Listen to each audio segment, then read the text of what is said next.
Because it seems like when I've looked at the Bed Bath camp, they sort of seem to believe that, this whole thing of the bankruptcy, like that's, this is all like, this is still going to go on the up, like something is still going to happen. Those shares will be deleted by the end of this week. It's over. It's completely over. What do you think? I mean, I know it's tough to say now, but what do you think happens to a community like that once an event like that happens? Oh, they're like locusts. They're going to go to another one. You see, these are the same guys that were at AMC.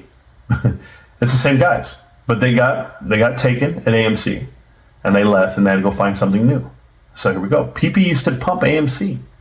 He used to pump, oh my goodness, Wish, Safe Moon. I had the video. He pumped everything, and I was like, from one stock to the next. A lot of people just look for engagement and traction, and then of course he's making money himself. So it's not my approach to it. There's no editorial pieces there. There's no due diligence. It's just a lot of wishful thinking. So they don't read one thing correctly. And that's unfortunate. And we've tried. We try to walk them through it respectfully. The respectful videos, I have them on my channel. Unfortunately, they don't because they just deleted them. So yeah. It's cool though. Oh, shoot. And I guess, again, just so that I understand better, your big thing around why the GME is not the same as guys like AMC or Bed Bath is mainly to do with this private equity aspect. Without a doubt. Yeah. You can look at a balance sheet. They're night and day on balance sheet. GameStop has shareholder equity. Those two companies have shareholder deficit of over $2.5 billion, meaning there's no real value there. They are absolutely upside down in their investments. They just don't know it. They don't know how to read a balance sheet. So that's the first thing. No debt versus their debt. But private equity is everything. James, I'm going to take your time really quick because I'm going to explain this connection, okay? And I want you to think like how my mind works. Bed Bath & Beyond, their acting CEO right now is a lady called Sue Gove. And that was the giveaway for me that they were going bankrupt. And everyone looked at me like I was crazy. But when you go to Sue Gove's past, she's been on the board of directors for like 10 other companies, all of them bankrupt. All of them, Apollo owned the bonds. She used to work for 25 years at Zales Jewelers. She was the vice president. They had 5 CEOs at Zales Jewelers go through the company, go out to other Apollo companies, and bankrupt those companies. She started there. Apollo Global Management's first investment when they went public, when they became a company, after branching off from Drexel Burnham Lambert, was Zales Jewelers, the bonds. My point is, you can connect it all the way through. I know everybody. Thomas Kingsbury, the CEO at Kohl's, he comes from the same branch. It's going to be crazy. And it's all happening. And again, so that I understand, the idea is that private equity will jump into these companies, kind of infiltrate them. Yep. Then they'll take out, or would it be like short positions in the company? No. So like they'll go buy the bonds, right? They'll have the bonds, they'll loan them the money. That's the leverage, the LBO, the leverage buyout. They leverage them.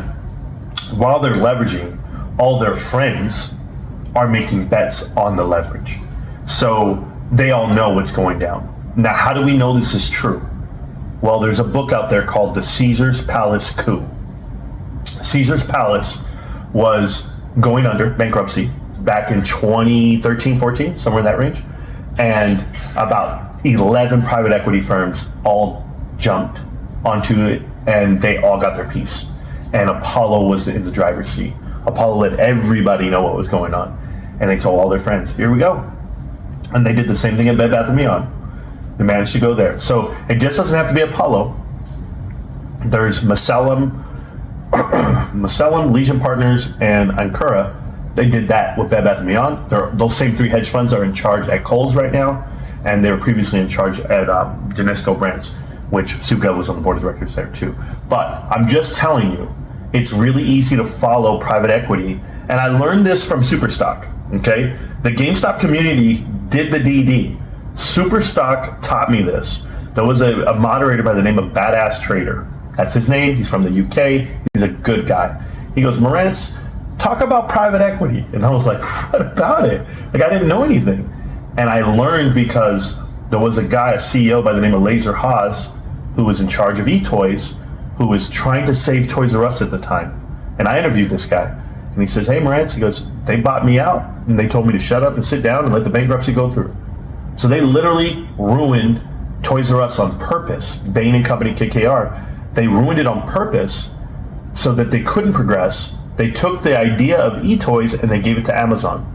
So what the idea is behind all of this is that they've been pumping up Amazon for so long to be the creator, be the greatest. They're betting on that, and they've been destroying category killer companies the whole way through. There's only been one guy to survive, and that was Mark Vadden.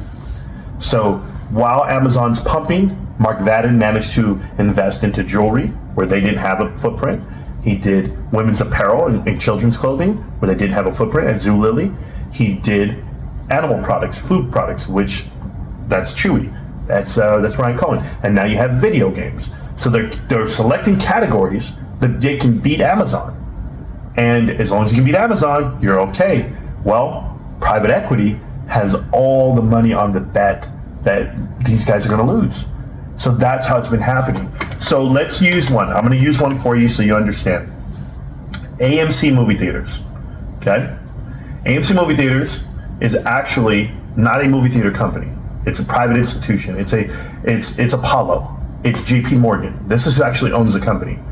Now, and this is from the beginning of time. They put their guy in place, and that's Adam Aaron. Remember, he's an Apollo employee for 10 years before he ever gets to AMC movie theaters.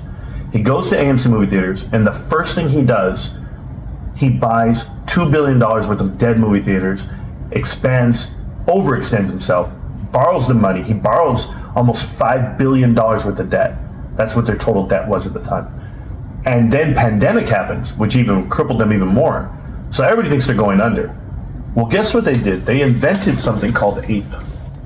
It's an additional preferred equity unit.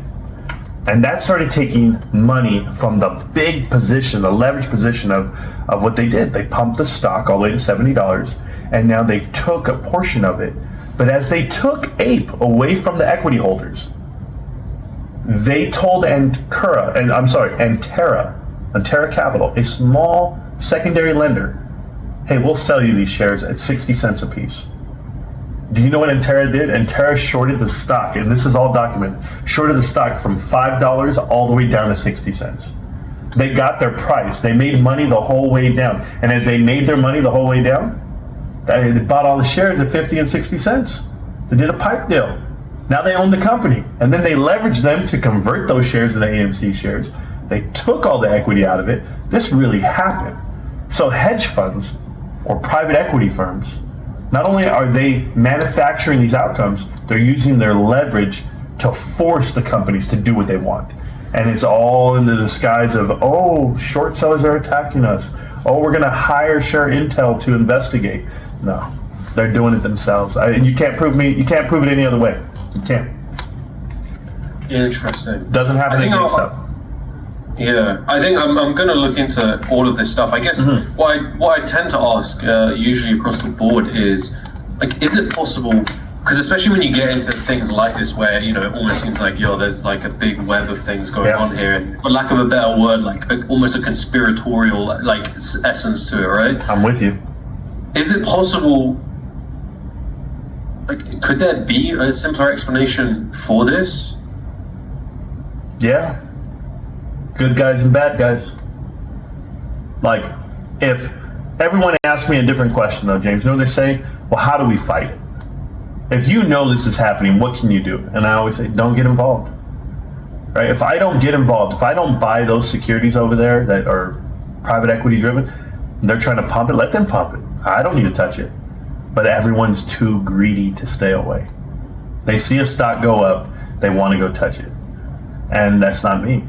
And so there's good guys and bad guys, and right now it looks like Ryan Cohen's the last man standing, the good guy. So that's why I invest in a GameStop. If you ask, a long roundabout way, there's not a good guy that I can point to at another company that I appreciate and respect. that's not named Warren Buffett and Charlie Munger. We're talking about Ryan Cohen. That's the next guy up for me. Have you ever tried to reach out to Ryan Cohen or speak to him or get him on an interview? I wouldn't have an idea on how to do it. I work so much. I try to create as much content as I can for the investors that watch the channel. People reached out to me before, and I'm so skeptical to even talk about GameStop. Like, you guys are the first guys that I trusted. So it says a lot about your content. They were like, hey, watch this video. Tell me if you trust this guy. I was like, all right, I like this guy. And it was one of those things because, I've been in the space where people push out information to you and you have to go vet it yourself before you go say it. Like, I'm telling you all this stuff right now, and you got to turn around and go do all the due diligence before you ever say a word about it, because that's holding yourself, to a certain standard. And that's how I've been. It's hard to trust people in a world of manipulation. Have you tried to speak to? I mean, it might sound a little bit strange, but have you tried to